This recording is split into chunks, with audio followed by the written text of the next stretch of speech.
Hi dear gardeners, எங்கள் மாடி தோட்டத்தில் முருங்கைக்காய் பாருங்கள். மாடி தோட்டத்தில் எப்படி முருங்கைக்காய் அப்படின்னிங்கன்னா, கீழேருந்து மரம் பெருசாக மாடி மேலே வந்துருச்சு. ஸோ சடையாக காய் தொங்குது பாருங்கள். ஸோ இதில் எல்லாருமே பறிச்சுட்டு போவாங்க.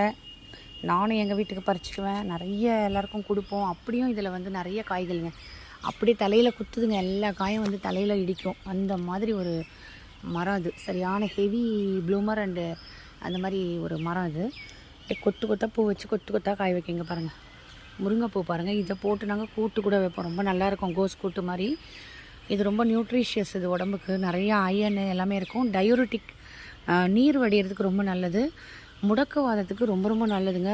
ஃபாரினர்ஸ் எல்லாமே வாத நோய்களுக்கு வந்து how I cured my arthritis with murunga அப்படின்னு வீடியோவே போடுறாங்க. ஸோ இந்த முருங்கைக்காய் காய்க்கிற காலத்தில் நல்லா பறித்து சாப்பிடுங்க. நல்லா நீர் வடியும், வாத நோய்கள் எல்லாம் நீங்கும். ரொம்ப நல்லது. அயன் எல்லாம், கால்சியம், அயன்